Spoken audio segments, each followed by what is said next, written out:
Got it.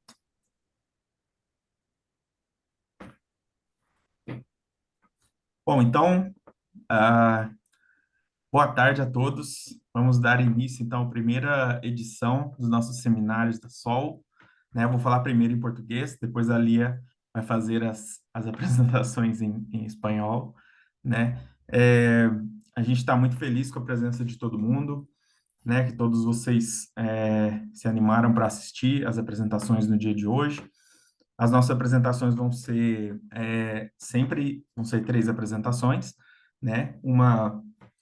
Um profissional, um com um estudante de pós-graduação e um com um estudante de graduação. Hoje nós vamos ter a apresentação do Alexander Lopes, da Colômbia, que vai falar um pouco para a gente sobre eritrodíplex. Vamos ter a apresentação da Amy Medina, do Peru, que vai falar sobre a tese dela, os trabalhos que ela fez na tese. E, para fechar as nossas apresentações de hoje, nós vamos ter o Javier Muson, que vai dar para a gente uma palestra sobre sinonímias, certo? Eu só queria deixar alguns recados aqui, antes da gente passar para a parte em espanhol, que seria referentes a questão das inscrições para membros, né, para novos membros. Nós ainda não estamos fazendo inscrições para novos membros ainda, estamos com alguns probleminhas burocráticos, tá? Mas então, pronto, a gente regulariza essas questões, né? A gente já vai anunciar nas redes, anunciar nos grupos, tá? Para que a gente possa regularizar isso daí. Quem estiver interessado em se associar, que possa se associar, beleza? Para as próximas edições dos nossos seminários, quem se prontificar em apresentar, quem quiser apresentar, tiver dados legais, quiser compartilhar sua pesquisa com a gente, né? Só manda um e-mail para a gente, um e-mail para a Sol, tá? Que a gente vai colocando na lista, a gente vai analisando. Já temos algumas pessoas que querem apresentar, né? Então, é isso. Lia. Bueno, hola a todos y todas. Se entendió bastante igual, creo, todo lo que nos dijo Diogo. Agradecer a todos y todas por estar presentes hoy. Aclarar que estas invitaciones, que estos seminarios son abiertos, no solamente para socios de la comunidad, sino que son abiertos a todo el público, que todavía no se están realizando nuevas inscripciones de miembros para la SOL por algunos problemas burocráticos, pero que prontamente van a volver a poder inscribirse, vamos a estar avisándolo por redes, y que las presentaciones estas que vamos a ir haciendo en los seminarios van a quedar disponibles para ver después en YouTube. Bueno, por eso está siendo grabada. Hoy tenemos a tres invitados, que son los tres primeros valientes que van a estar hablándonos de libélulas. Por supuesto, tenemos a Alexander, a Emi y a Javier, que ya los vamos a ir presentando a medida que toque sus charlas. La dinámica más o menos que pensamos para estos encuentros es que cada uno tiene más o menos 15 minutos para su charla, y después vamos a tener espacio, a medida que va terminando cada uno y cada una, espacio para breves preguntas. Y al final podemos hacer un momento más de intercambio, pero bueno, no, dependiendo los intereses de cada uno. Bueno, si les parece podemos arrancar. Luego, Sí, ¿qué decís? sí, sí. Bueno. Vamos, Amy, vamos con su presentación. Dale, Bueno, usted yo si querés te me la ayuda. presento. Emi Medina Espinosa es bióloga de la Universidad Nacional Agraria La Molina de Lima, Perú, maestra en zoología en el área de biodiversidad y evolución por la Universidad Federal do Pará de Brasil, actualmente estudiante de doctorado del programa de Ecología, Evolución y Conservación de la Universidad de Illinois, y nos va a estar hablando de la integridad del hábitat y su efecto en la diversidad funcional de Odonata. ¿Varía en diferentes regiones de la Amazonía? Te escuchamos, Emi. Así es. Am, dale.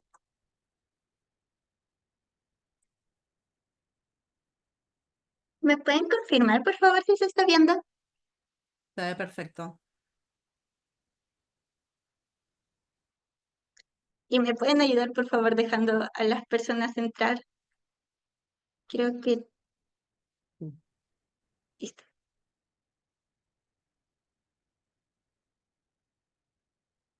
Bueno, sí, como lo explicó Lía, voy a hablarles sobre si la integridad de hábitat y su efecto en la diversidad funcional de Donata va a variar en diferentes regiones de la Amazonía. Esto fue parte de mi proyecto de tesis de maestría que realicé junto a mi orientador Leandro Juan en la Universidad Federal de Pará y al profesor José Max Barbosa Olivera.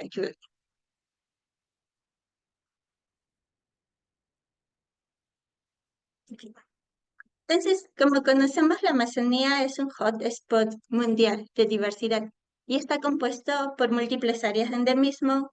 Una de las razones para explicar esto es la presencia de ríos, que con sus dinámicas de erosión y acumulación de sedimento eh, propician la diversificación de nichos y además actúan como barreras biogeográficas. Y se estima que aproximadamente el 29% del territorio amazónico está compuesto de cuerpos de agua. Sin embargo, a pesar de su importancia, los ecosistemas acuáticos han sufrido una degradación histórica producto de la ganadería, mineración, formación de hidroeléctricas, y esto tiene consecuencias en su biodiversidad, en especial la de organismos anfibióticos, o sea que pasan un estado de su vida dentro del agua y en el otro en el medio terrestre. Esto lleva a que las comunidades sean mucho más homogéneas. Esta homogenización puede ser filogenética, genética, funcional o taxonómica. Y para efectos de mi tesis yo me centraré en la homogenización funcional. Entonces, cuando ocurren este tipo de disturbios ambientales, hay una pérdida de complementariedad de funciones y un aumento de redundancia funcional. Además de eso, lamento. Además de eso, la homogenización funcional puede estudiarse con algunas métricas, como es la riqueza funcional, cuán diferentes son las características funcionales, equitatividad funcional, que tiene que ver con la sobreexplotación de recursos, la divergencia funcional, que está relacionada a si estas características son similares o no, y la originalidad funcional. Además de esto, la especialización es como una respuesta que tienen los organismos a la estabilidad ambiental. En ambientes en que están muy perturbados o que han sufrido muchos cambios a lo largo de su historia, las especies tienden a ser más generalistas porque ellas necesitan acomodarse y consumir diferentes tipos de recursos, mientras que en ambientes más homogéneos y estables, las especies pueden llegar a especializarse en aprovechar un recurso de la mejor manera para poder disminuir la competición. Entonces, nuestro taxón albo fue Odonata, que como ustedes saben, parte de su ciclo de vida lo pasa en el agua y el otro en el medio terrestre, y en el neotrópico, dos subpar donde se encuentran presentes, Anisoptera y Cigoptera. Algunos factores que determinan la presencia de Odonata en un determinado lugar es la termorregulación y el vuelo, porque la termorregulación va a afectar su actividad, su comportamiento y por ende su presencia, mientras que el vuelo está relacionado con la defensa del territorio, la reproducción y también la dispersión, además de la alimentación. Es por eso que el objetivo de mi tesis fue evaluar la especialización funcional de especies de Odonata en arroyos sometidos a un gradiente de integridad ambiental en dos regiones biogeográficas en el nordeste de la Amazonía. Mi hipótesis fue que tanto la integridad ambiental como la región biogeográfica van a afectar las características funcionales y por ende la especialización, y nosotros tuvimos tres predicciones. La primera fue que en ambientes impactados van a haber una menor estructura funcional y una menor especialización. Sin embargo, la magnitud del impacto va a ser diferente de acuerdo a la provincia donde se encuentre. También evaluamos que en lugares donde hay una menor estructura funcional hay una menor especialización y que en igarapés o arroyos preservados va a haber una mayor especialización de Cigoptera, porque ellos tienen una menor amplitud de nicho y están más relacionados con ambientes pristinos. Y esto va a ser mantenido en las dos regiones biogeográficas.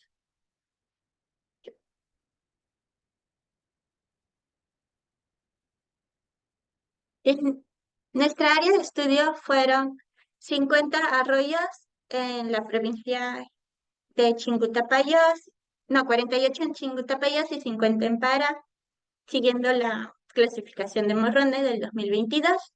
Y para eso capturamos odonata en una sección de 150 metros subdivididas en segmentos de 15 metros, que a su vez eran subdivididos en secciones o transectos de 5 metros, donde se colectaron odonatas en los dos primeros segmentos.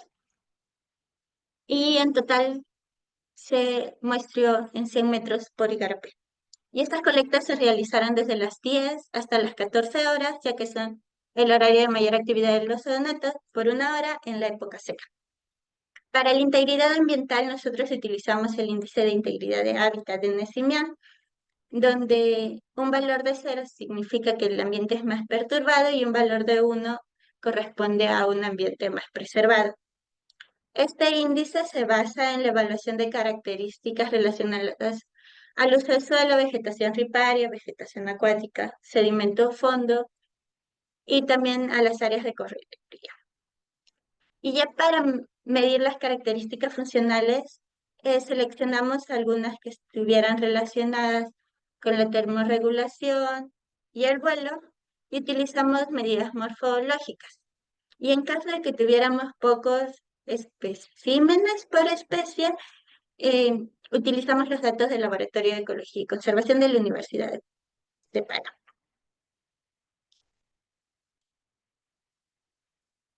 Para la termorregulación, nosotros seleccionamos como medidas la longitud del abdomen, el volumen del tórax, el tamaño corporal, mientras que para el vuelo también utilizamos la longitud de las alzas, la proporción de aspecto radio, el volumen de tórax.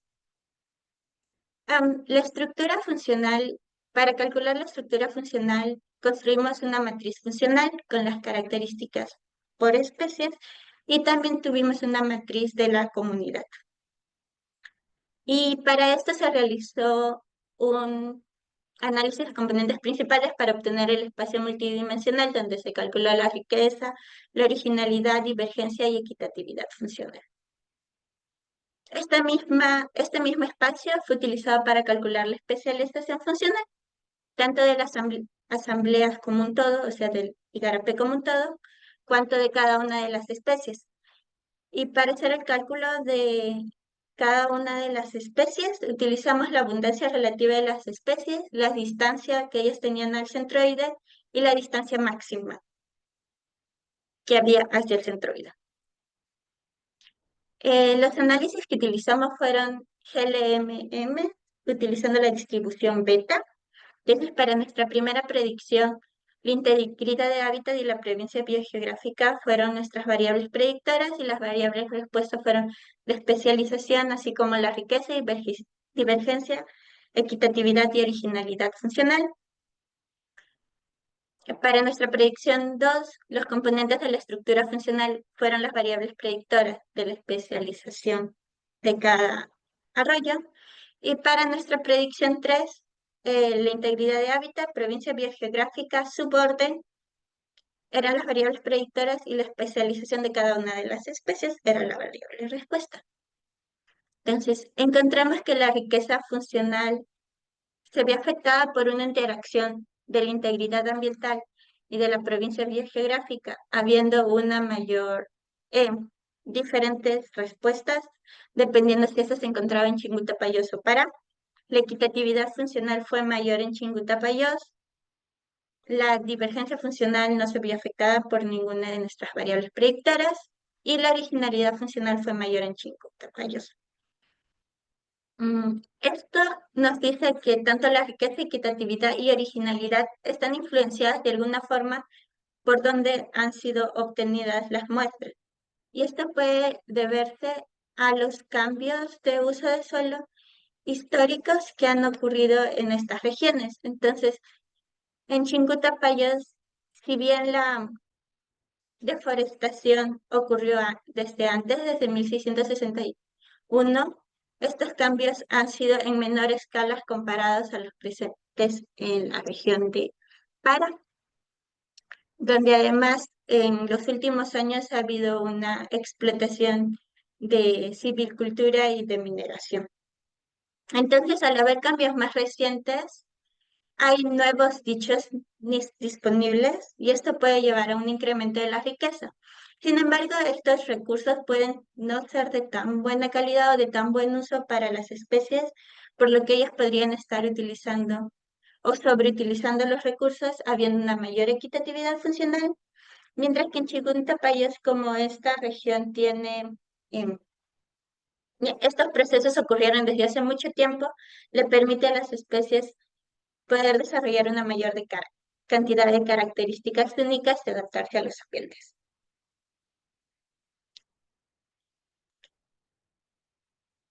En cuanto a la especialización funcional, esta se vio afectada únicamente por la integridad de hábitat, pero obtuvimos que a una mayor integridad ambiental la especialización disminuye. Y esto puede ser porque en ambientes alterados hay una mayor diversificación de nichos que puede llevarlos a que hayan especies especialistas en estas condiciones porque hay cambios en la cobertura a lo largo de un mismo arroyo y esto puede influenciar en la presencia de macrófitas que sirven de sustrato para algunas de las especies, además cambios en la composición del sedimento y también variaciones de temperatura a lo largo del mismo eh, arroyo. En cuanto a la relación de la estructura funcional y a la especialización, encontramos que la especialización se ve afectada tanto por la divergencia y la originalidad.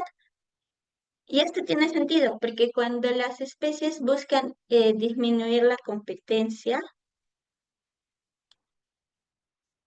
lo que suelen hacer es diferenciarse en el uso de recursos, especializarse más y también llevarse a tener una diversificación de nichos, aumentando así la divergencia funcional. Y otra forma de utilizar recursos de una mejor manera y diferenciarse en el uso es adquiriendo nuevas características únicas que están relacionadas con la originalidad funcional.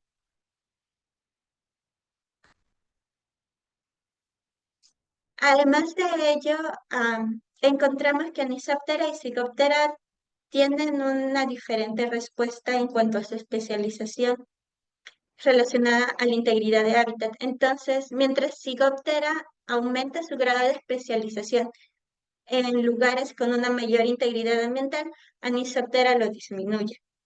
Y esto puede estar relacionado con sus características termorregulatorias, que fue las que nosotros medimos para el cálculo de la diversidad funcional. Entonces, los psicópteros, al ser más frágiles y pequeños, tienen una diferente proporción de aspecto radio que los anisópteros y son más susceptibles, por ejemplo, a la desecación, por lo que ellos van a preferir, o algunas de la mayoría de especies van a ser encontradas en estos igarapés que tengan una mayor cobertura vegetal. En cuanto a los anisópteros, ellos podrían como que sobrevivir, o bueno, no sobrevivir mejor, pero podrían encontrarse en lugares de áreas más abiertas. Ah.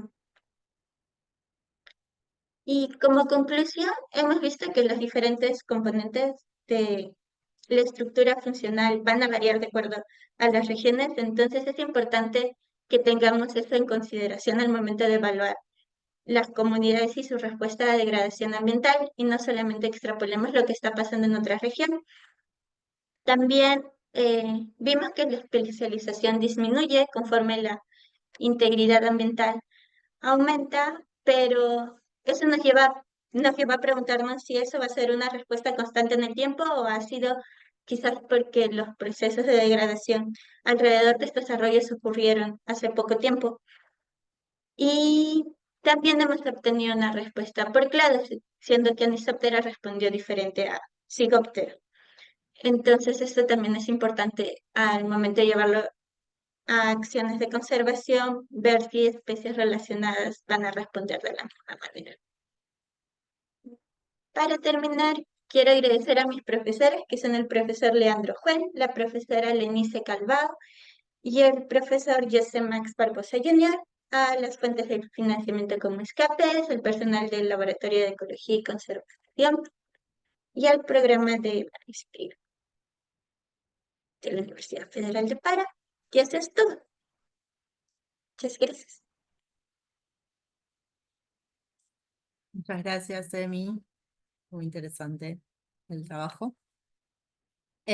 ¿Alguien tiene preguntas o algo para acotar sobre el trabajo de Emi?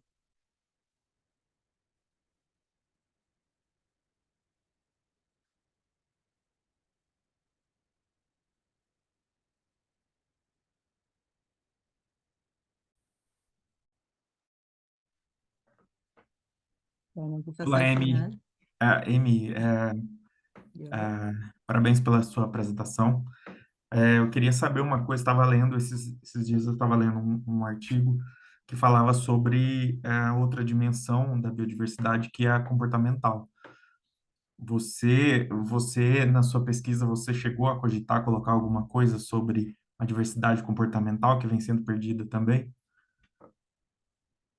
Ah, a gente considera, né, que é importante fazer e ter observações comportamentais, só que aí na Amazônia não temos muitos registros sobre isso, como para avaliar se cada uma das espécies, né, está respondendo comportamentalmente de maneira distinta. Temos o banco de dados que fez a Betânia, do Labeco também, mas é tipo registros da literatura, e ela compilou de diferentes locais. Então, para responder essa pergunta de agora que nós temos, nós não usamos, mas nós tivéssemos gostado muito, né, ter uma maior base de dados e poder fazer maiores observações em campo, porque pode ser mesmo que eu não sei, a mesma espécie esteja respondendo de maneiras distintas dependendo do local que ela se esté comportando distinto, talvez também por questões de interações bióticas, né? Em um local ela voe mais alto, em outra voe a menor altitude, sabe? Uhum. Seria muito legal estudar isso realmente. Seria demais. Seria muito. Parabéns, Amy, pela sua tese, pelo seu trabalho, viu? Excelente. Muito obrigado por Obrigada. vir aqui apresentar para a gente também. Eu que agradeço.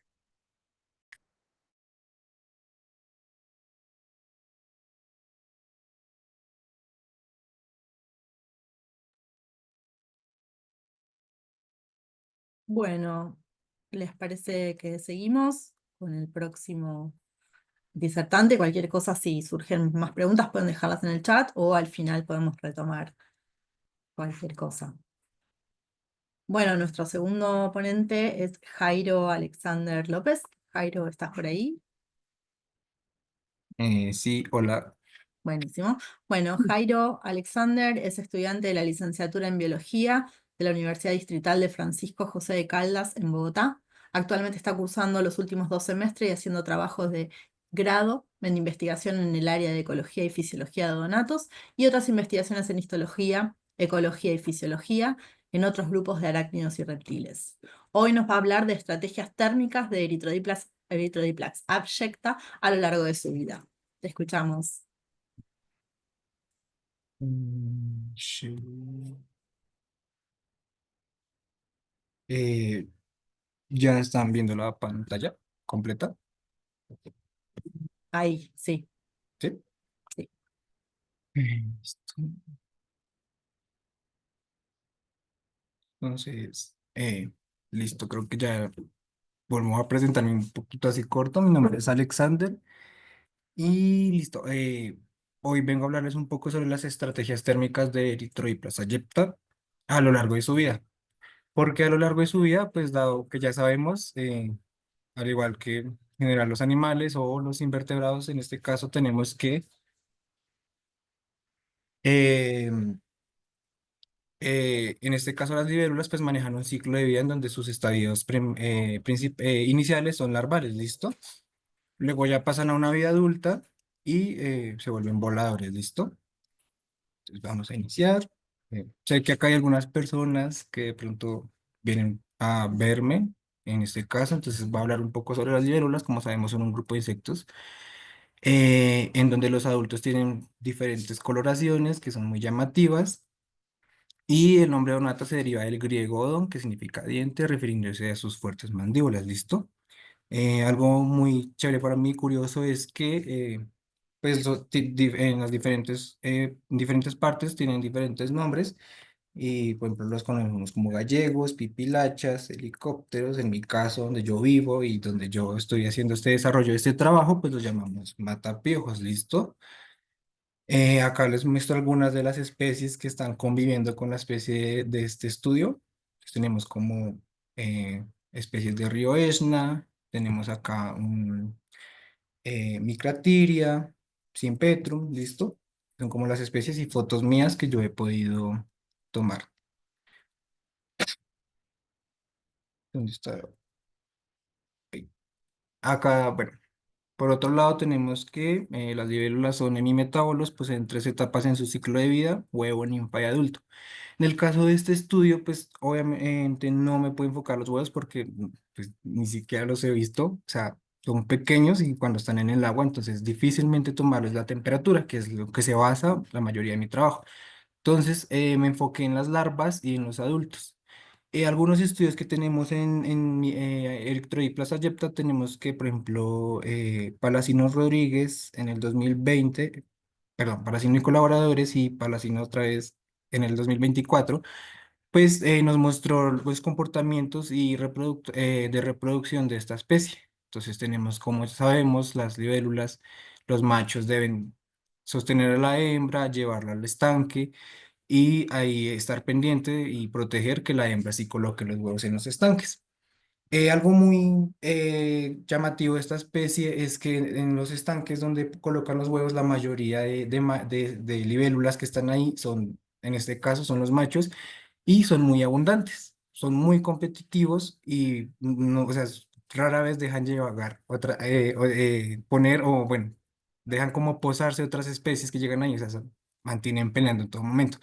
Dado que pues es abundante, pues yo decidí escoger esta especie, dado que pues es fácil mirar, trabajar con algo que es abundante.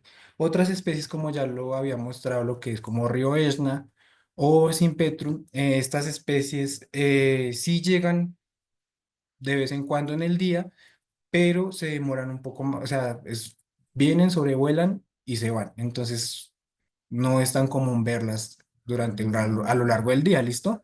Entonces, eso es como por lo que escogí esta especie. Por otro lado, sabemos que las libélulas son ectotermas, que dicen que dependen de la temperatura ambiental, pues para poder desarrollar sus diferentes funciones o actividades a lo largo del día. Listo, entonces vamos con la metodología. En este caso, pues la metodología me va a enfocar un poco en la metodología más que en el mostrar mis resultados, dado que pues llevo hasta ahora medio año haciendo este trabajo, ¿listo? Les voy a presentar algunos resultados preliminares que logré sacar. Sin embargo, pues el trabajo, aún falta muestreo, me hace falta medio año, 6 meses, más o menos aproximadamente, de tomar datos y también otra parte, un enfoque es una parte de laboratorio en donde se va a medir críticos, temperatura de calentamiento y demás, pero esto todavía no lo puede desarrollar. Entonces tenemos que el área de estudio es en la vereda Llano de Chipaque, ubicada en el municipio de Chipaque, Cundinamarca.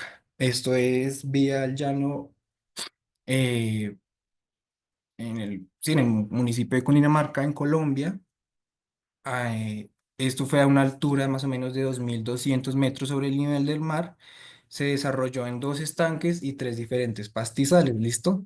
Entonces, métodos de colecta, bueno, de captura de los individuos, pues se usó jama para atrapar los individuos. La mayoría de los individuos adultos, pues se desarrolló, siempre se tiene en cuenta más que todos estén en movimiento, que estén activos. Sin embargo, el muestreo se empieza a las 7 de la mañana, la toma de datos 7 de la mañana y va hasta aproximadamente 9 10 de la noche. Pues esto en hora colombiana. Entonces, en la noche sí ya después más o menos la actividad de de esta especie baja aproximadamente, empiezan a estar más inmóviles a partir de las 4 4:30 de la tarde. Eh, o sea, aproximadamente en estos momentos, ¿listo? Por otro lado, tenemos que para mirar, uno de los objetivos es mirar la termorregulación y para esto tenemos el registro de temperaturas corporales y variables ambientales. Acá se usó una metodología, se adaptó una metodología de Martínez 2024 utilizando un Arduino Nano y una termocupla tipo K, la cual es muy fina y esto pues ayuda a tomar las temperaturas en tiempo real. Como ya mencioné, se captura al individuo y se le toma las temperaturas corporales en una sucesión en este caso para los adultos, del tórax, luego cabeza y finalmente el abdomen. Entonces se le inserta y se registra la temperatura.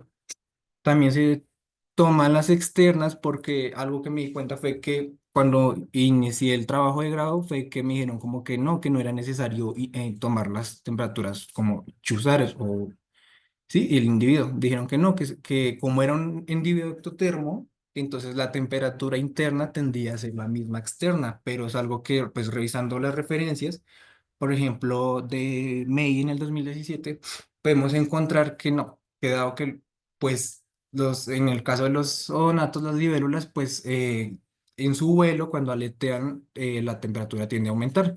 Entonces, es una manera de termorregular. Si dado que la temperatura ambiental no le está dando la temperatura suficiente para empezar sus actividades, pues una manera de aumentar la temperatura, pues es en el aleteo dado por los músculos y demás que tienen en el tórax. Entonces, por eso, pues, se siguió la metodología de Main en el 2017, donde él, pues, registraba las temperaturas introduciendo la termocupla o la sonda en el tórax. También se miden otros ambientales como radiación UV, temperatura de radiación, humedad y demás, ¿listo? Para las larvas lo mismo, se buscó con un tamiz, se buscó con el agua y se registró temperatura del agua, temperatura ambiental, temperatura. En este caso, sí solo se toma una temperatura de la larva porque como son pequeñas, pues solo se le toma la temperatura corporal. Ahí mismo se miden y se pesan para evitar desecación, dado que pierden la humedad y pues tienden a encoger y perder peso. Esa es la parte de metodología que he estado realizando y que hoy les voy a mostrar un poco los resultados. Dado que pues es complicado, sí.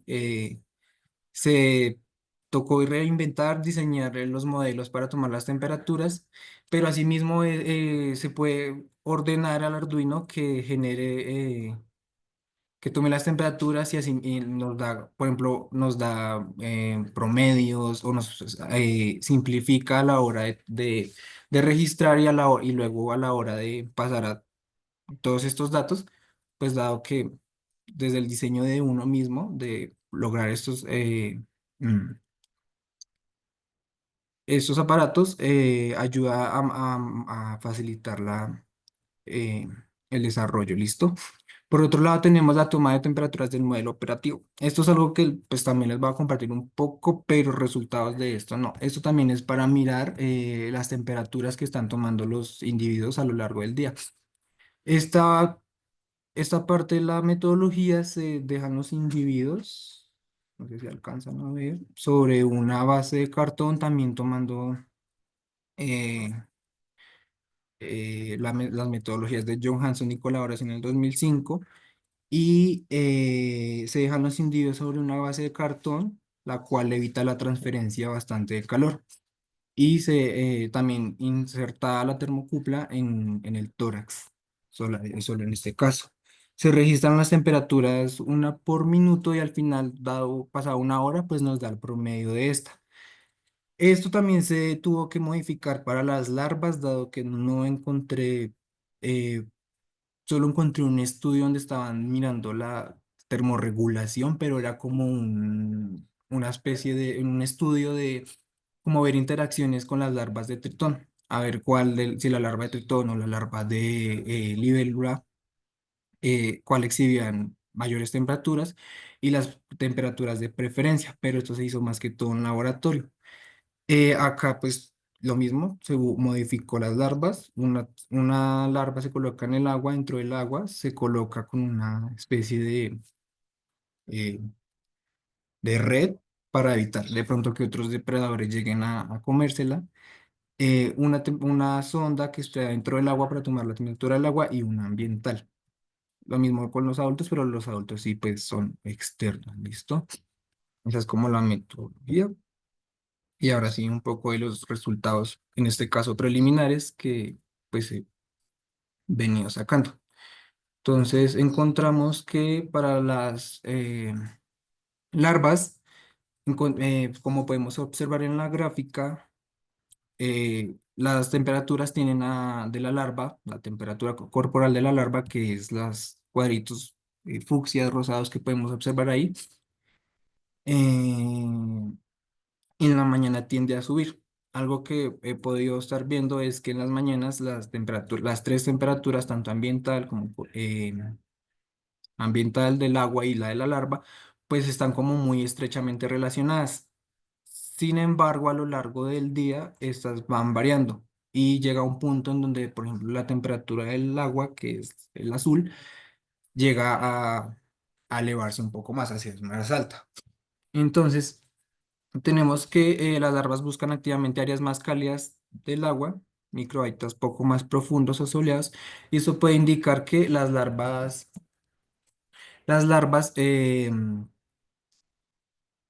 mm, las larvas, eh,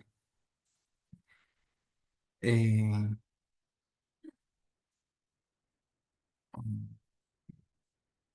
la mañana se ponen un poco más activos y buscan de pronto las partes más soleadas para así recibir un poco más de temperatura, dado que en las mañanas pues tiende a ser un frío, como les mencioné. Es a 2200 metros, es un poco alto y la temperatura tiende a ser un poco fría. Entonces en las mañanas, pues aún estando nublado, eh, deben buscar de pronto las partes donde, o sea, recorren a lo largo de los estanques, donde de pronto las aguas son un poco menos profundas y ahí logran de pronto recibir un poco más de temperatura. En el caso ya del mediodía, podemos ver que la temperatura del agua ya sobrepasa. eh, Se eleva un poco más, sin embargo, las larvas mantienen como no se están relacionando tanto, a pesar de que por conductividad térmica se cree que las larvas van a tener una temperatura similar o igual a la del agua, puede ser que están termorregulando para evitar encontrarse con depredadores o mantenerse más activas o inclusive pues llegar a recibir una temperatura que les llegue a dar un poco de estrés o demás. Entonces, pues están ahí como buscando eso. Tenemos que la temperatura del cuerpo se mantiene alta pero estable. Esto puede ser porque las larvas han encontrado un ambiente adecuado en áreas con mayor radiación solar y temperaturas óptimas para su actividad. Y como podemos ver, la temperatura ambiental en horas de la tarde cae bastante rápido. Sin embargo, el agua, ser un conductor estable, pues mantiene una temperatura alta. Podemos ver que entre las 6 a las 7 p.m., ya es noche, eh, pues la temperatura ambiental descendió hasta menos de 16 grados. Sin embargo, la temperatura del agua y la temperatura de las larvas, pues sigue siendo más alta. Para en el caso de los adultos tenemos que, eh, como les mencionaba, los adultos pues tienden a volar y en el proceso de vuelo la temperatura tiende a ser más alta. En este caso encontramos que acá tenemos una relación entre hembras y machos. Entonces, acá les estoy mostrando en general, ¿listo? Entonces tenemos que, por ejemplo, la temperatura del tórax, que es la verde, es más alta a comparación del abdomen y de la cabeza, y aún así más alta que la temperatura ambiental. Sin embargo, esta se está relacionando más con la temperatura de radiación, dado que tienden como a recibir o adquirir esta temperatura más que la ambiental. Por ejemplo, acá tenemos que una de las estrategias térmicas, en este caso de los adultos, para termorregular es una posición que se llama el obelisco. Estas fotos pues las tomé y logré registrar la temperatura en ese momento. Entonces tenemos que en ese momento era una temperatura de 31 a 33 grados centígrados donde los machos pues estaban bastante activos por territorialidad, estaban compitiendo con otros y hay momentos en donde pues la temperatura ambiental y la de temperatura de radiación sube bastante y pues se están sobrecalentando. Entonces buscan esas posiciones para pues manejar el flujo de hemolinfa, que es un factor que les ayuda a termorregular y reducir la temperatura. Sin embargo, como les mencionaba antes, tenemos que pues la mayoría de individuos en el día se considera que estén activamente volando. Entonces, sí podemos ver, pues la temperatura corporal del tórax siempre es más alta que las demás. Sin embargo, en las horas de la tarde, como podemos ver, ya se están relacionando más todas, dado que pues el movimiento para. Se mantienen ya en las perchas, en los árboles o en las plantas donde pues reposan en la noche. Por otro lado, pues acá tenemos una comparación de las temperaturas corporales de las hembras y de los machos. Entonces, al lado derecho tenemos, izquierdo, perdón, tenemos el de las hembras y al lado derecho tenemos los machos. Podemos ver que las hembras tienden a perchar más. Esto es algo característico de esta especie que no son tan activas ni tan exploradoras como otras, sino que en este caso las hembras sí se la pasan un poco más quietas. Rara vez llegan al pozo y cuando llegan al pozo pues se mantienen volando activamente mientras ponen los huevos. Sin embargo, cuando están en los pastizales por ahí se mantienen un poquitas. Sí vuelan, pero es un vuelo corto y eso pues acá lo podemos ver que lo que es temperatura del tórax está así un poco más elevado. Sin embargo, la diferenciación no es tan grande si como comparamos acá con los machos en donde podemos ver que acá los circulitos es la temperatura del tórax. Si vemos cómo están activamente volando y vemos acá abajo las demás temperaturas como la del abdomen o la de la cabeza y las ambientales podemos ver que la temperatura del tórax es mucho más alta.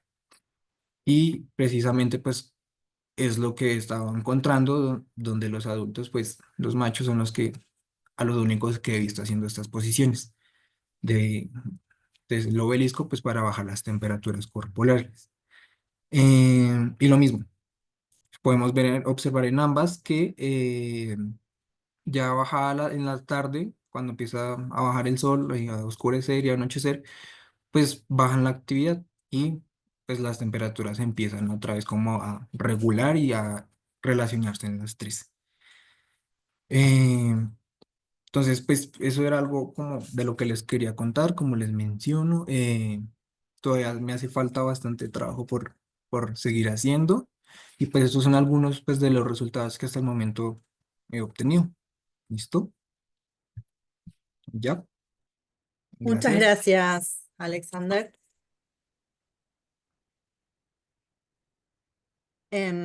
Diogo, ¿estás por ahí? Porque hay una pregunta en portugués que quizás tú quieras Sí, leer.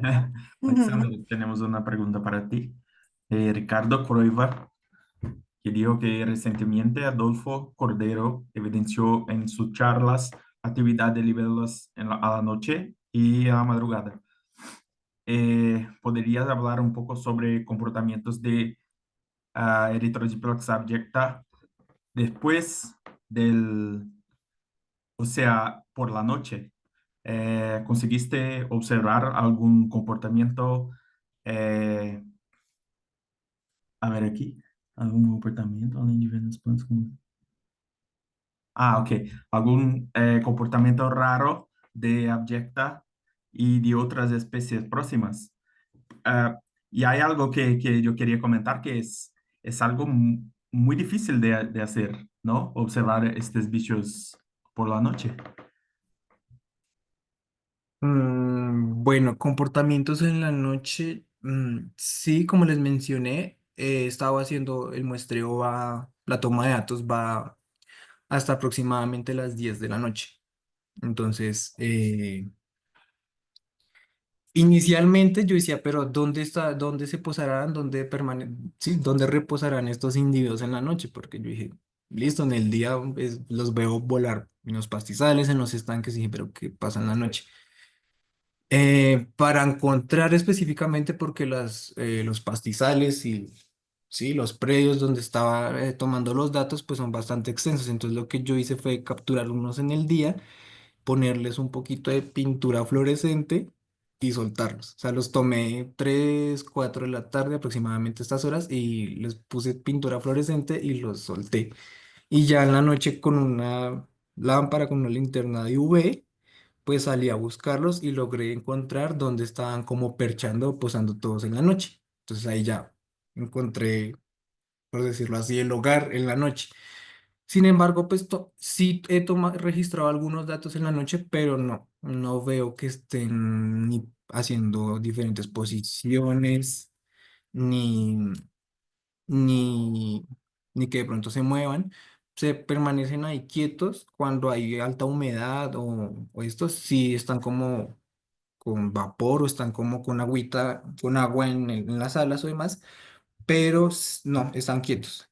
Si los llego a alumbrar bastante tiempo o los llego a tocar, sí salen a volar, pero no vuelan más de 3 4 metros y ya se vuelven a posar, pero siempre están quietos. Y pues es más fácil para ahí los tomo, les registro los datos y pues sí tienden a estar muy similares en lo que es temperatura ambiental con las corporales, pero no hay comportamientos así Ok. raros. Genial, genial su estrategia de pintar con los colores fluorescentes. Genial. Yo tenía muchas otras preguntas, pero ahora nuestro tiempo quedó un poco corto. Eh, Partimos entonces para la última charla. Gracias, Alexander. Listo a ustedes, gracias. Bueno, gracias Alexander, de nuevo. Si puedes dejar de compartir, así pasamos a la última charla de hoy. Ahí, buenísimo. Bueno, ahora vamos a escuchar entonces al doctor Javier Musón, que es profesor titular de la Facultad de Ciencias Naturales y Museo de la UNLP y de la Universidad Nacional de Avellaneda. Es docente estable de la carrera de posgrado de la maestría en entomología de la Universidad Nacional de Tucumán. Es director del Laboratorio de Biodiversidad y Genética Ambiental. Fue el primer presidente de la Sociedad Latinoamericana, por supuesto. Es miembro del comité editorial de la revista Odontológica y dirigió numerosas tesis doctorales, postdoctorales, profesionales en nuestra carrera de investigación y demás. Hoy lo vamos a escuchar en una disertación sobre el valor de las sinonimias en la clasificación biológica, hipótesis sistemáticas versus realidades taxonómicas. Te escuchamos, Javier. Hola, buenas tardes. Bueno, primero muchas gracias por la invitación. Voy a empezar a compartir. Es difícil tener tantas personas escuchando temas tan aburridos como tienen que ver con la taxonomía y la nomenclatura zoológica. ¿Se ve bien? Perfecto. Bien. Así que voy a tratar de ser breve y claro. En realidad todas estas ideas surgen de un poco de la experiencia de todos los años que uno lleva tratando con problemas taxonómicos y con problemas sistemáticos y con problemas en la publicación de los resultados. Así que bueno, vamos a ver qué sale.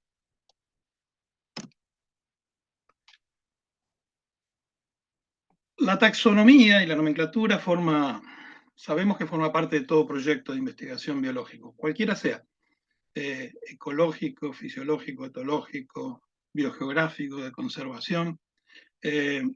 Todos trabajamos con especies, con una, con varias. Todos trabajamos con especies, todos tenemos que ponerle nombre a las especies con las que trabajamos, pero muchos de nosotros dependemos de otros colegas que nos dicen cuáles son esas especies.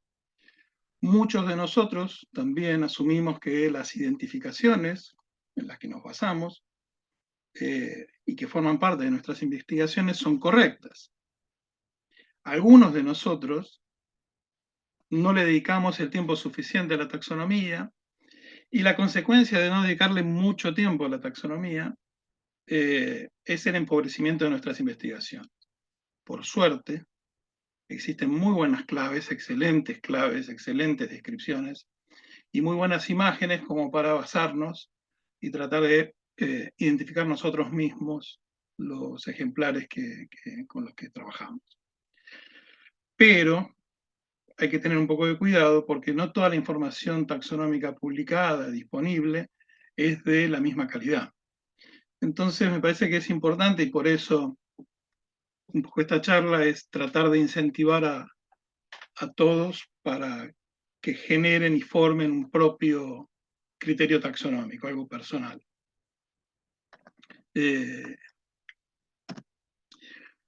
Antes de seguir, quería tomar algunas definiciones iniciales, que algunas son muy personales o que le dan un poco de marco a la charla. Voy a hablar de entes, que es lo que existe, lo que puede existir o es. Hay muchos tipos de entes en epistemología o en filosofía. Vamos a hablar de dos, entes de razón, que son las ideas o los conceptos que existen solo en la mente y no en la realidad, por ejemplo las hipótesis, y los entes reales, que se pueden captar a través de los sentidos, ¿sí? Especímenes, ejemplares, tipo. Después vamos a hablar de hipótesis sistemáticas o taxonómicas, como por ejemplo cuando hablamos de homologías, de filogenias, de taxones, de sinonimias. El problema es que para la mayoría de estas hipótesis con las que nosotros trabajamos día a día, y excepto para el caso de algunas filogenias, la mayoría no pueden o no deben ser consideradas científicas porque no son comprobables. Entonces, en ese sentido, estas hipótesis, estos entes de razón, debemos considerarlos como opiniones. Y después una diferenciación entre taxonomía y sistemática. No todos están de acuerdo con esta diferenciación. A mí me ayudo siempre. Para mí la taxonomía es un lenguaje y que nos habla de la teoría y de la práctica de la clasificación, en este caso biológica. Y la sistemática es un poco más abarcativo, es casi sinónimo de biología para mí, es el estudio de la diversidad.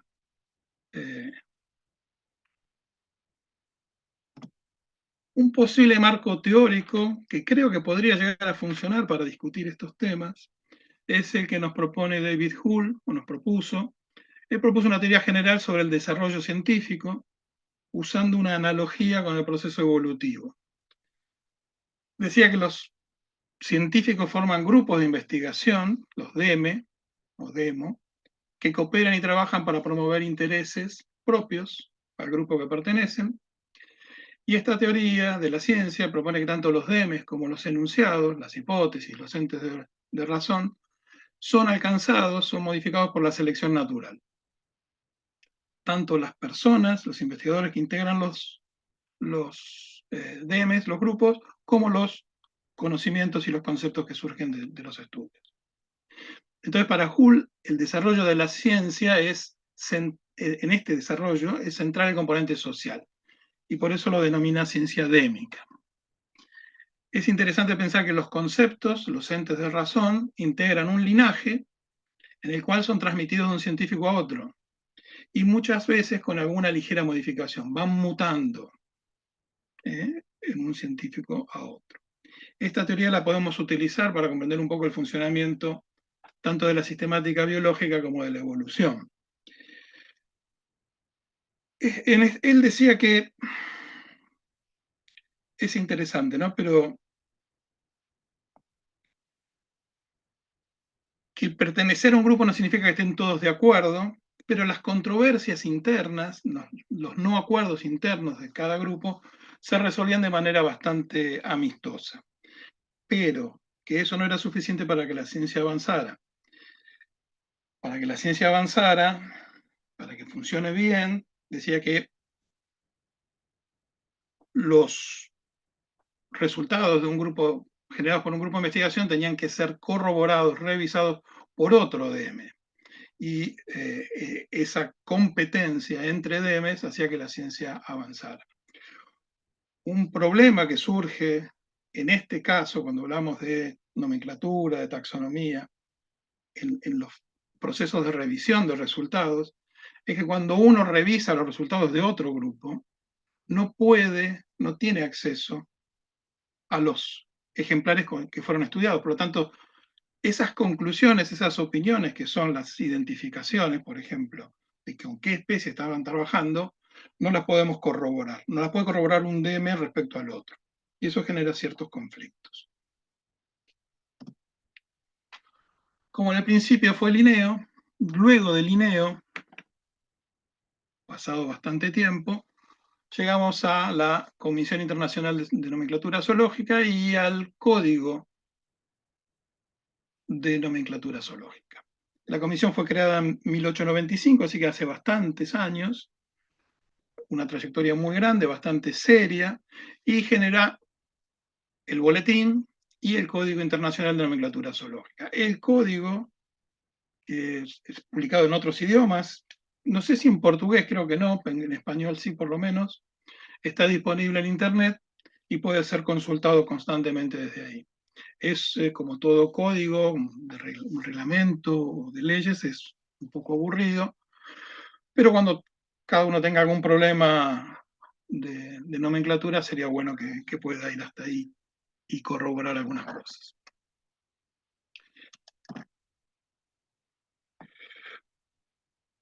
Una de las cuestiones que busca el código, una de las cuestiones que busca el sistema de clasificación biológica es la estabilidad. Pasamos de un sistema nomenclatorial a un sistema taxonómico, una estabilidad nomenclatorial que da o que brinda una estabilidad taxonómica.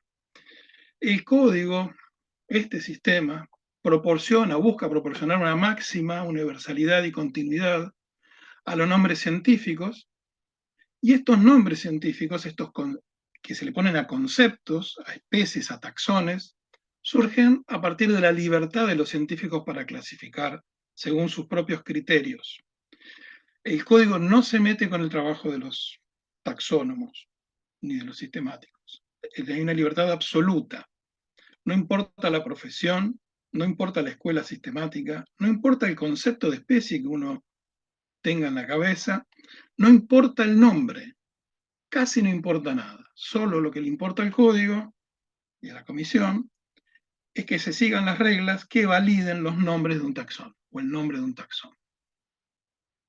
Entonces, de esta manera proporciona y regula un sistema que es uniforme, que garantiza que cada taxón animal tenga un nombre científico universalmente aceptado.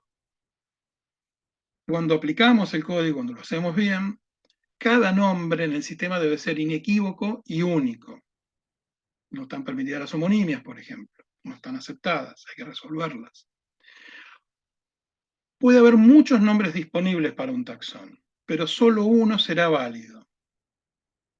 Y esto es un principio básico del código. Y otro principio básico, y es el que es interesante en este momento, creo, para lo que estamos discutiendo, es que cada taxón nominal, o sea, cada taxón de la categoría que sea, obviamente entre familia y especie, debe haber un ejemplar tipo. O sea, para cada taxón nominal debe haber un ejemplar tipo, específicamente para las especies. Ese ejemplar tipo de una especie va a funcionar como ejemplar tipo para las otras categorías. Los ejemplares tipos, creo que la mayoría de nosotros sabe muy bien de qué estamos hablando, se dividen en dos tipos, los tipos primarios, que son los portadores de nombre, y los tipos secundarios, que no portan el nombre, que integran la serie de ejemplares que utilizó o sobre los que se basó un autor de un taxón. Pero los que nos importan en este momento son los tipos primarios, que son los que portan el nombre, son los que llevan adosados el nombre de ese taxón. Esos son los holotipos, los lectotipos, los sintipos, los neotipos. Son las principales herramientas epistemológicas con las que se construye el sistema clasificatorio biológico, es decir, son el ancla con el que el sistema está agarrado a la realidad. Son herramientas que no están sujetas al escrutinio social, tal como pueden estarlo las hipótesis, los entes de razón. Estos son entes reales. Los ejemplares tipos son inmutables, representan la base real del sistema clasificatorio. Los entes de razón, las hipótesis, un taxón es un ente de razón, por ejemplo, pueden ser desacreditados, pueden ser dejados de lado, pueden ser falseados, pueden ser aceptados, pero los ejemplares tipo son inmutables, van a persistir por siempre como ejemplares tipo. Pueden dañarse, pueden perderse, pero una vez que son designados, nunca dejarán de serlo.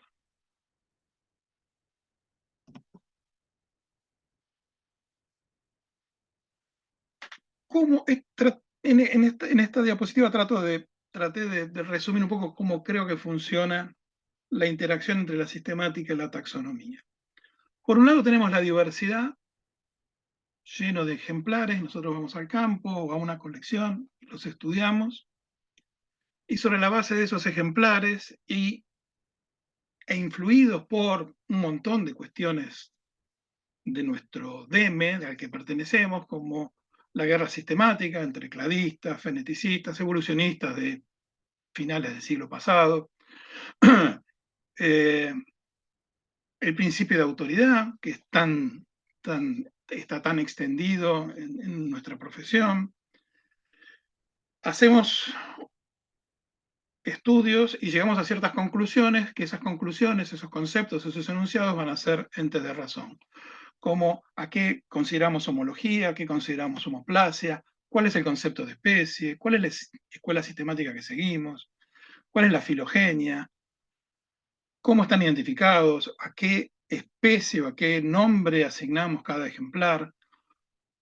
Todo eso lo podemos resumir con un solo nombre. Son hipótesis, son entes de razón. A eso le llamamos los taxones nominales. Y tenemos una libertad absoluta de criterio para poder trabajar de este lado del cuadro, en la sistemática. Ahora, cuando pasamos a través de lo que sería el embudo de la taxonomía, nos encontramos con entes reales, que son los ejemplares tipo, que son los ejemplares que designó el autor o la autora de la especie, o los autores de la especie, para portar el nombre de ese taxón, de esa especie. Esos son entes reales, esos forman parte de la realidad, esos son los que integran las colecciones que están alrededor de todo el mundo, esos son los que son difíciles de encontrar, pero son los que brindan, por portar los nombres, la estabilidad al sistema de clasificación.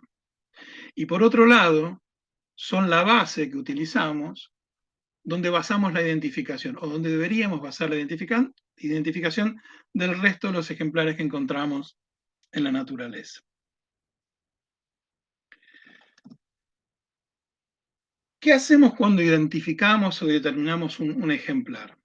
Vamos al campo, traemos, Alexander va, colecta sus erythrodiplax, pero los tiene que identificar. ¿Cuál es la operación, la acción que realizamos cuando identificamos taxonómicamente un espécimen? Aunque no lo tengamos en cuenta, lo que estamos haciendo en realidad es comparar nuestro espécimen con el tipo primario de una especie. Y en esa comparación los consideramos coespecíficos. Nosotros lo que decimos cuando decimos tal ejemplar es Lestes undulatus o pertenece a Lestes undulatus, lo que estamos diciendo es que ese ejemplar que nosotros colectamos es coespecífico con el tipo primario de Lestes undulatus. En ese sentido, esa identificación es una hipótesis, es una opinión, es una hipótesis no científica, no podemos comprobarlo. Por lo tanto, es una opinión. Y el valor de esta opinión dependerá de quién la formule, de cuándo la formule, con qué evidencia la formuló y qué experiencia tenía. En este proceso, en esta operación de identificación, es fundamental tener en cuenta el principio de autoridad. Es fundamental tenerlo en cuenta para bien y para mal. La operación intelectual entonces es que decimos que el espécimen que nosotros colectamos es coespecífico con el tipo primario. No hay una especie descrita que no requiera un ejemplar tipo, gracias al código. Por lo tanto, toda identificación remitirá a ese ejemplar, seamos conscientes o no de lo que estamos haciendo. Podremos errar en la identificación, es decir, el espécimen que nosotros identificamos puede estar mal identificado, pero eso no va a afectar la inmutabilidad del tipo primario.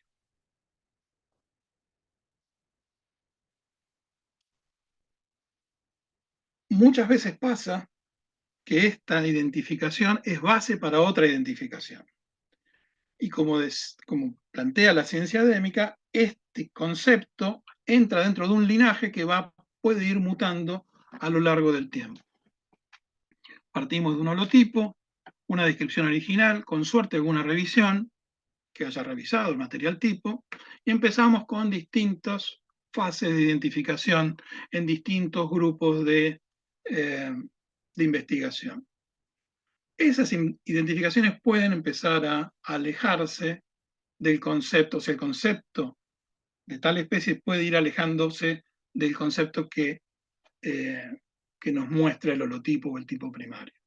Por lo tanto, llegamos al final sin haber corroborado nunca o casi nunca con los holotipos, con los tipos primarios, y podemos encontrarnos con que estamos identificando mal algunos ejemplares.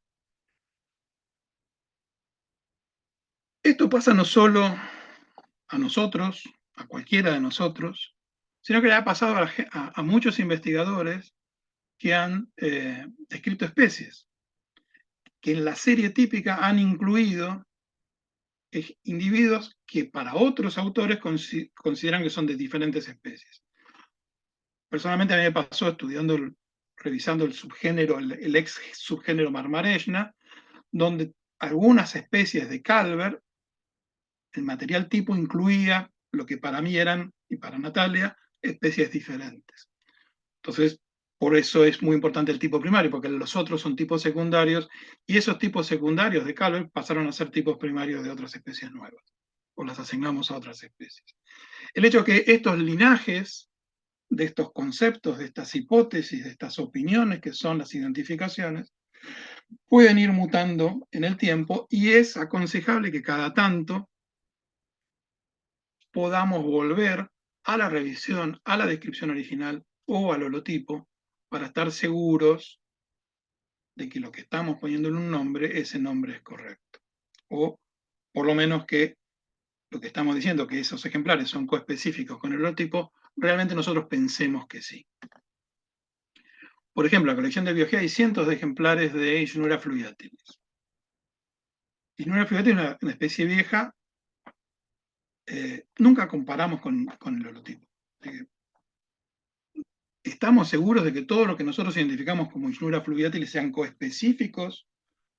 ¿O consideremos que sean coespecíficos con el tipo primario de Ichneura fluviatilis? No, no lo estamos. Creo que en esa situación están muchos de los grupos de investigación a nivel mundial. Bueno, ahora el tema de las sinonimias, que es un poco el objeto final de la charla. Sinónimos y sinonimias. Sinónimos son nombres diferentes para un mismo taxón. Nombres válidos diferentes para un mismo taxón. Eso no puede pasar de acuerdo al código. Hay que elegir uno solo. La sinonimia, cuando hablamos de sinonimia, estamos hablando sobre la relación entre los sinónimos. Y tenemos dos tipos de sinónimos según el código. Los sinónimos objetivos, que son nombres, distintos nombres basados en el mismo material tipo. No nos importan muchos en este caso porque no sería una cuestión de opinión, tenemos que decidir cuál es el más viejo o ver cuál es el más viejo y usar ese. Y después están los sinónimos subjetivos, que son la gran mayoría de sinónimos. Cuando nosotros vemos muchas sinonimias, la mayoría de los sinónimos que vemos en esas sinonimias son sinónimos subjetivos. Y los sinónimos subjetivos son nombres basados en distinto material tipo. Y acá empieza el problema. ¿Por qué? Porque en realidad lo que estamos haciendo cuando sinonimizamos dos nombres, porque consideramos que el material tipo adosado a cada uno de esos nombres es coespecífico. Y eso es como un tipo de identificación muy especial, pero es un tipo de identificación y por lo tanto es una opinión. Entonces, los sinónimos subjetivos son opiniones.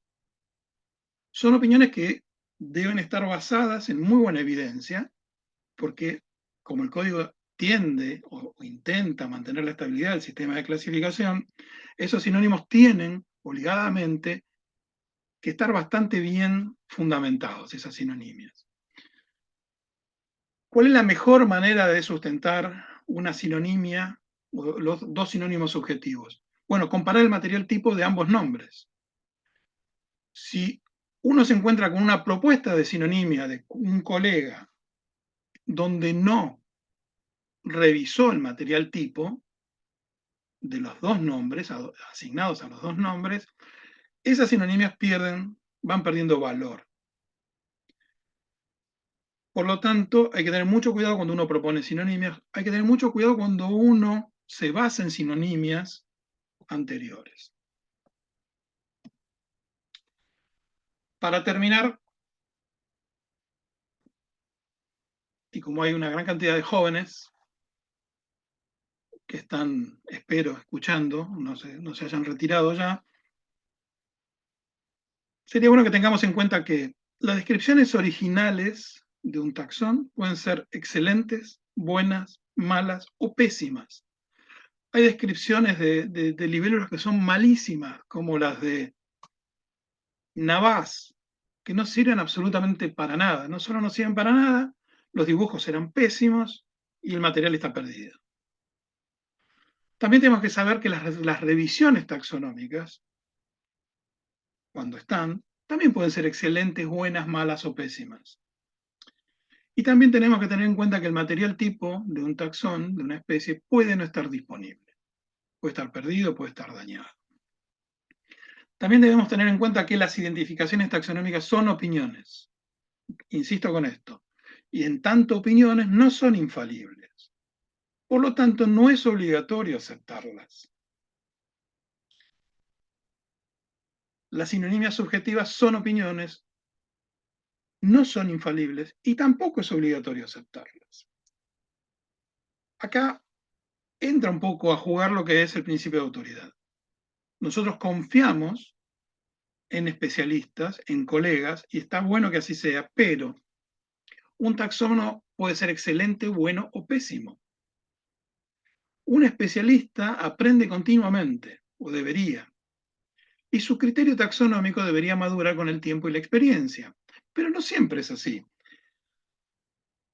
Hay taxónomos que identifican bien un grupo y no otro. Hay taxónomos que identifican bien en su juventud y no al final de su vida profesional.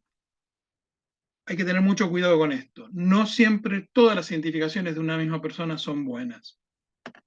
Son opiniones.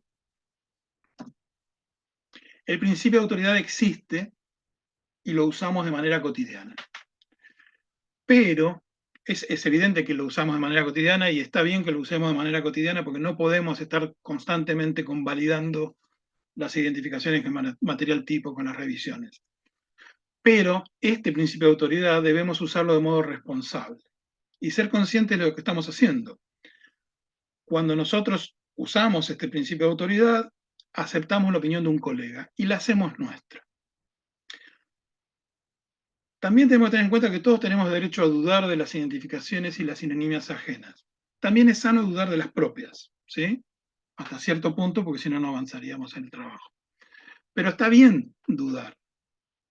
Todos tenemos derecho a identificar. En cualquier grupo de investigación, todos tienen que tener derecho a identificar. Pero es un trabajo que se debe hacer seriamente.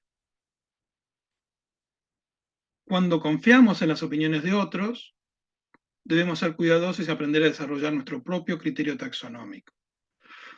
Ese criterio taxonómico nos va a permitir dudar o estar seguro de lo que estamos haciendo. Es probable que los procedimientos tales como la identificación sistemática y la consiguiente necesidad de apoyarnos en el trabajo de otros, que está perfecto que así sea, tenga características de lo que se denominó ciencia endémica. Entonces, más allá de que está muy bien esta necesidad de apoyarnos, y es lógico y es obvio, no se relajen en esto y cada tanto traten de identificar ustedes mismos el material o corroborar las identificaciones. Ahora sí, para terminar, no es aconsejable que haya pocos buenos identificadores. Este problema que nos trae la crisis taxonómica es bastante serio y va a ser cada vez más serio si no nos incorporamos a esta tarea. Cuantos menos taxónomos confiables haya, el avance del conocimiento será más inestable y frágil, porque como la taxonomía forma parte de todos los proyectos de investigación, necesitamos taxónomos confiables. No tienen que ser taxónomos 100%, pero cada uno de ustedes puede ser un 10% taxónomo y ese 10% tiene que ser confiable. No perdamos de vista que la única opinión irrefutable respecto de la identidad de una especie dentro del sistema de clasificación biológico que es aceptado científicamente es la del autor de una especie. Y esa opinión irrefutable está expresada única y universalmente en el tipo primario. Una vez designado un holotipo, nada lo hará cambiar. Ni siquiera quien lo designó, ni siquiera el autor de la especie. Ese holotipo va a ser inmutable. Esa característica que brinda el código, que exige el código, es casi lo único inmutable dentro del sistema clasificatorio que evoluciona constantemente. Bueno, espero no haberme extendido demasiado. Les agradezco a todos la atención, si es que quedó alguno por ahí. Ahora me voy a fijar. Estamos todos y te extendiste lo suficiente. No sé si Bueno. es demasiado. Tenemos algunas preguntas. Diego, ¿querés que las lea yo? Porque son en español. ¿Cómo?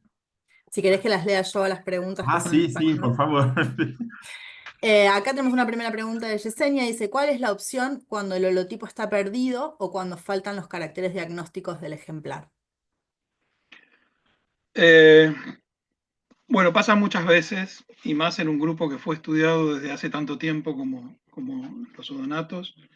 Ahí tenemos una opción que si tenemos la descripción original buena o con buenas imágenes, no tenemos que basar ahí.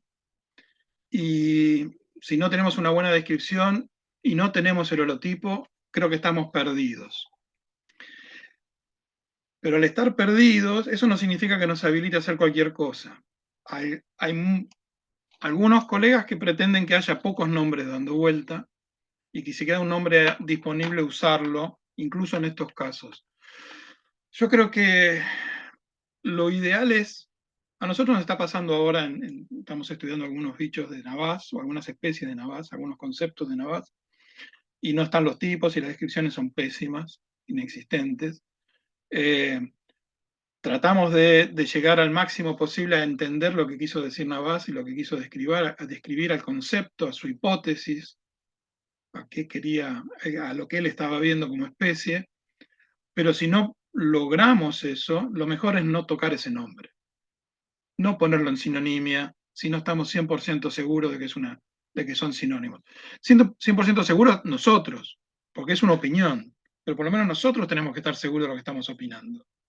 Tenemos que estar seguros de que ambos tipos primarios son coespecíficos. Y si no se puede hacer,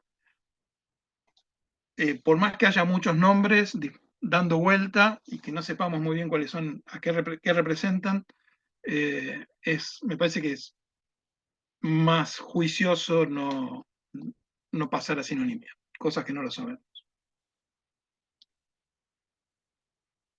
Bien. Otra pregunta dice, profe Javier, ¿qué opinás de las nuevas tecnologías de macrofotografía aplicadas en los ejemplares de algunos museos? Y son geniales, la verdad que nos ayudan muchísimo. Por un lado son geniales y por otro lado nos quitan oportunidades de viajar. En mi época viajábamos a los museos para revisar las colecciones y revisar los tipos porque no los mandaban por correo.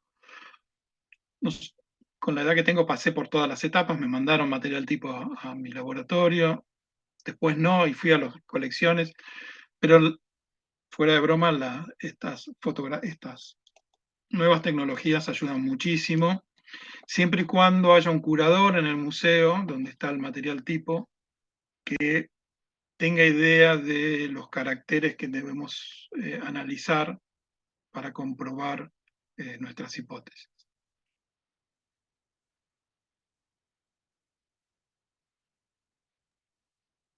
Bien, ¿alguien tiene alguna pregunta más o una reflexión? Sí, Javier, gracias por la charla. Es algo muy clareador como siempre. Em, yo creo que hay, no sé si se pasan estos problemas, hay mucho tiempo, pero yo creo que hoy hay algo muy dañoso que se ocurre, que es algo como los dueños de los taxas. Ah, hasta qué punto es un daño para toda esta minuciosa y criterización del código y todo más, y de las opiniones y de las hipótesis. ¿Hasta qué punto es un daño muy severo estas no opiniones sobre identificación o especies, pero los dueños de los taxa, las personas que creo que hay una casta de taxónomos eh, y que hacen las cosas muy difíciles para todos? Sí, estoy de acuerdo. Uno con el tiempo, cuando trabaja en algo, tiende a adueñarse de eso con lo que trabaja y a veces se confunde después. Por eso decía que no siempre cuando uno tiene más experiencia identifica mejor, a veces se identifica peor, porque cambia el criterio. Una buena vacuna contra esa enfermedad es que todos le dediquen tiempo, se lo dediquen seriamente a identificar su propio material. Y que vayan a las revisiones, que vayan a los trabajos, que consulten, que pidan fotos. Eso me parece que es un buen remedio para esa enfermedad que puede pasar, que no pasa solamente en nuestro grupo, pasa en todos los grupos. Hay que entender también a los taxónomos han sido, se les ha hecho bullying durante muchos años, ¿eh? Por muchos otros biólogos. Los taxónomos no han recibido muy buena prensa a lo largo de los últimos 30, 40 años. Pero no hay que dejarse atropellar por los dueños de los taxones, hay que pelearla. Y si no te aceptan en un trabajo algo referido a esto, tendrás que buscar otra revista donde sí lo acepten. Porque estas tendencias son un poco tóxicas a veces en las revistas que más se especializan en el grupo de estudio de uno. Entonces, bueno, o cedes a eso, a esa opinión mayoritaria o que quiere regir la opinión de todos nosotros, o buscas en otro lugar, porque no es obligatorio seguir o estar de acuerdo con las opiniones de los demás. Sea Celis, sea Riz o sea Diogo. No. Yo tengo que tener mi propia opinión y si estoy de acuerdo con Diogo, mejor todavía. Y si no estoy de acuerdo, podemos discutir constructivamente. Pero ni Diogo me tiene que imponer a mí su criterio de identificación y yo se lo tengo que imponer a él. ¿Por qué? Porque, en serio, el código no nos dice cómo identificar, no nos dice cómo describir y no nos dice cuál tiene que ser el alcance de una especie. Un problema que no comenté, pero que vale la pena quizás mencionar ahora, es que con tantos estudios moleculares que hay en todos los grupos biológicos, todos los grupos taxonómicos, hay un problema serio que no es sobre la base de qué ejemplares y de qué identificaciones se extrae el material de donde después se secuencian las moléculas, el ácido, el ARN, el ADN, lo que sea. Esas identificaciones no siempre son buenas. Yo recuerdo hace unos años que Reiner me mandó un trabajo un trabajo chino, hecho en China, donde mencionaba una especie, creo que era así, que en su lista de Es material había una especie de una Amazonia, eterina, una sí, eterina. una hetarina. Y nadie corrigió, nadie corroboró, nadie nada, nada. Alguien identificó eso como hetarina y lo metieron en el trabajo. Entonces, ese es un problema. Nosotros, en este marco teórico que yo quise plantear la charla, donde el conocimiento científico está sujeto a la selección natural y puede ir mutando en un linaje, las identificaciones, nosotros no tenemos la chance, cuando revisamos un trabajo, de corroborar esas identificaciones. Entonces, depende muchísimo del investigador, de la investigadora que está haciendo ese trabajo y tiene que tomar ese trabajo con mucha responsabilidad. Claro, Entonces, está bien usar el principio de autoridad, pero hay que usarlo con cuidado y hay que ser serio. claro. Eso no Gracias. significa no divertirse, pero cuando Sí, uno identifica tiene que ser serio, al menos ahí. Bien. Tenemos otra pregunta acá. ¿Qué podríamos hacer si en un determinado caso encontramos que los criterios de identificación de un taxón dados por un autor no son válidos para definir o separar especies ya establecidas? ¿A dónde va la inmutabilidad de sus series tipo? Los tipos son inmutables. Lo que tendría que hacer es hacer un reestudio sobre el ejemplar y ver cuáles son los caracteres que sí te parecen diagnósticos de ese taxón o de esas especies y volver a reformular la diagnosis. El ejemplar tipo es inmutable. Si después de esa reevaluación de los caracteres diagnósticos uno llega a la conclusión de que dos ejemplares tipos son coespecíficos, ahora propondrá una sinonimia subjetiva. Pero los tipos son inmutables, siempre van a ser los portadores de esos nombres. No sé si respondí a la pregunta. y hay algo un poco alarmante que hay, son las sinonimizaciones fantasmas que aparecen allí y nadie sabe quién eso. No hay trabajo discutiendo las sinonimias y justo están allí en aquella lista mundial y ya están allí. No sé.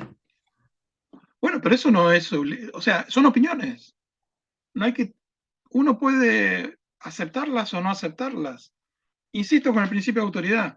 Uno no puede estar revisando todo, y más cuando es estudiante, cuando es becario, está haciendo una tesis, tiene mucho trabajo, está haciendo un trabajo de ecología, está haciendo un trabajo de comportamiento, no está haciendo una revisión sistemática de un grupo. Entonces es muy difícil ponerse a identificar todo con el mayor detalle posible. Pero insisto, hay que hacerlo y todos tienen que formar ese criterio taxonómico propio para poder estar. En Argentina decimos para no comernos la curva, porque si no, nos vamos de pista y, y, y no estamos haciendo el trabajo bien. Tenemos que ser conscientes, cuando nosotros aceptamos la identificación o la sinonimia subjetiva de otro colega, la estamos haciendo propia. Y una vez que la hacemos propia, nos tenemos que hacer responsables de eso de la misma manera que el otro. Si no, hay que revisar lo que estamos haciendo.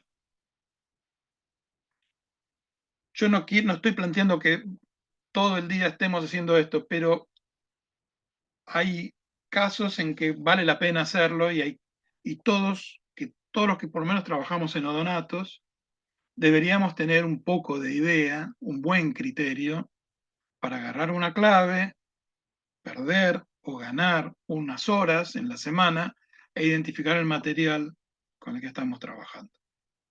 ¿Sí? Yo sé que al principio, y al que no le gusta la taxonomía, no le gusta la sistemática, puede ser aburrido, pero es un trabajo y hay que hacerlo de la mejor manera posible. Y eso implica identificar el material con el que trabajamos. consultando con colegas, con amigos, con quien sea, con trabajos, con ejemplares tipo, con ejemplares de referencia, pero hay que hacerlo. No nos podemos distraer con eso, me parece.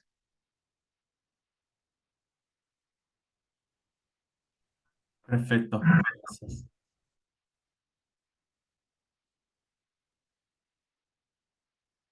Bueno, no sé si hay alguna pregunta más. Ah, sí. En trabajos de macroinvertebrados se suelen identificar fases larvarias de Donato. Sin embargo, la verificación de adultos y larvas en estos mismos sitios de muestreo es suficiente si se tiene la hipótesis de que están investigando, se están cometiendo errores en la determinación. Otra vez, Dice. En trabajos de macroinvertebrados se suele identificar fases larvarias de donatos. Sin embargo, la verificación de adultos y larvas en los mismos sitios de muestreo es suficiente si se tiene la hipótesis de que estas investigaciones están cometiendo errores de determinación. por ahí hay dos problemas, me parece. Primero, que el conocimiento sistemático taxonómico de larvas, por lo menos en la región neotropical, es escaso. Está mejorando muchísimo, en los últimos años mejoró muchísimo, pero es escaso. El otro problema sumado en el estudio de larvas es que las larvas, el estado larval, no ofrece muchas veces caracteres diagnósticos definitivos que nos permitan estar más o menos seguros de la identificación.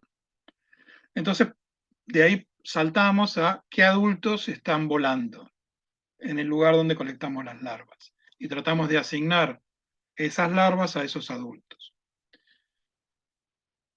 Cada paso que hagamos de ese estilo le quita un poco de certeza a la identificación que estamos haciendo. Lo mejor sería criar las larvas y ver de esas larvas qué adultos salieron, pero no siempre se puede hacer. A veces se puede hacer y no es exitoso. Entonces lo que hacemos es, bueno, nos referenciamos con los adultos que están volando y vemos las larvas y tratamos de asignar las larvas a las especies de los adultos. Ahora, si los adultos están mal identificados, estamos peor, o sea, ya estamos mal. Entonces, muchas veces pasa que cuando se estudian solamente larvas y no hay nadie que se dedique a verificar fehacientemente la identidad de esas larvas, se cometen errores muy graves. Y más si las larvas no son de último estadio. Y más en ambientes donde puede haber, no sé, 20, 30 especies de odonato volando. Si ustedes tienen 2 o 3 especies de odonatos nada más, bueno, las larvas van a ser lo suficientemente diferentes seguramente como para poder identificarlas y discriminarlas a lo largo de todo el desarrollo larval. Pero si en una charca, en una laguna, un igarapé, tenemos muchas especies volando, las larvas por sí solas va a ser difícil que nos provean todos los caracteres diagnósticos que necesitamos para identificarlas. Y va a haber especies que van a estar volando ahí, van a estar volando más lejos y no las vamos a tener en cuenta, entonces hay que tener mucho cuidado en eso. Y si a eso le sumamos una mala identificación de los adultos,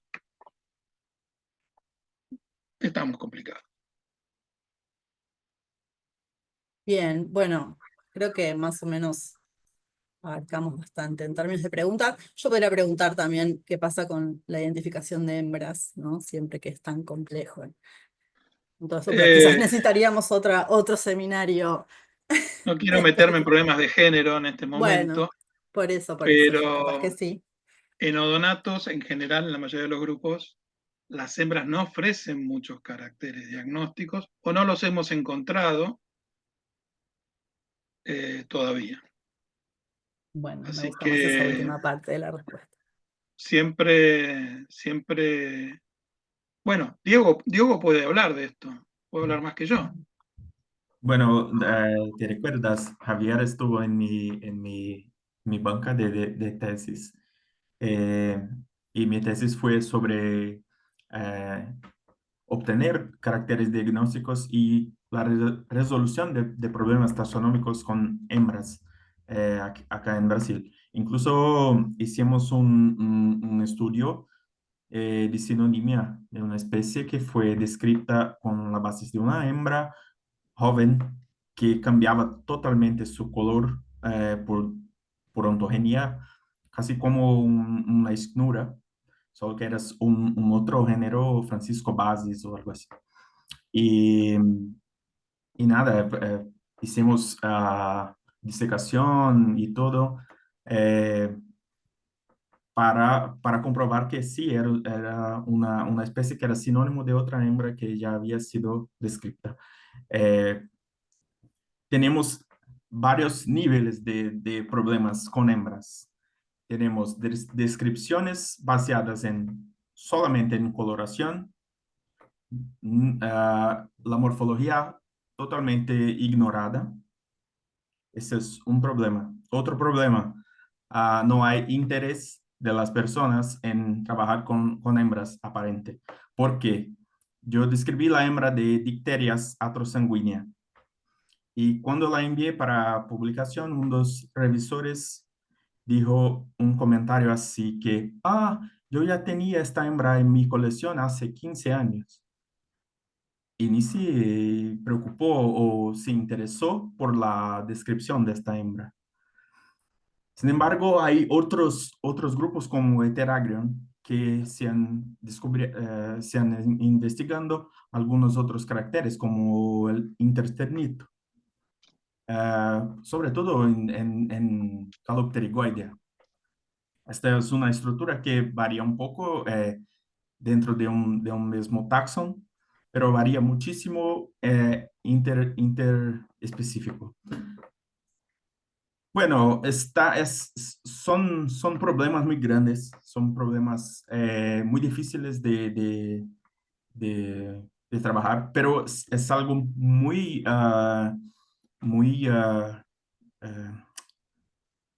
hay mucha recompensa cuando ves que sí, hay diferencia y puedes hacer un trabajo bonito que puede ayudar a identificación de hembras en ausencia de machos, que es el problema primordial, es ese, la identificación de hembras sin machos. Entonces, avanzamos un poco, no hay muchos estudiantes que se animan, pero hicimos un poco y un poco vamos haciendo. Todavía no podemos hacer una revisión completa de algún género, no, solo trabajos puntuales, pero ya es algo.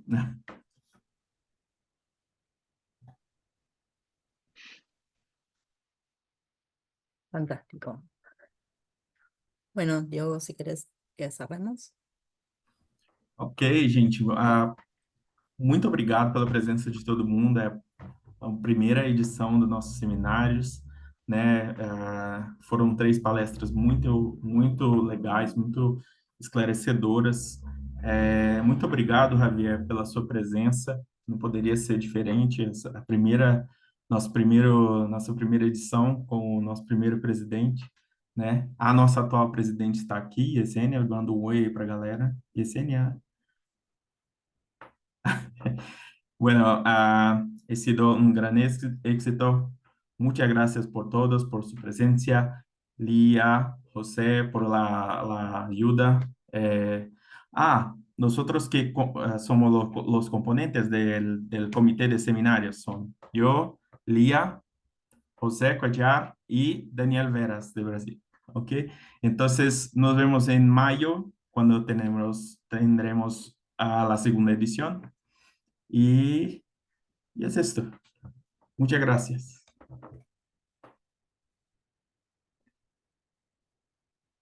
Buenas noches a todos. Gracias a todos por participar. Buenas noches.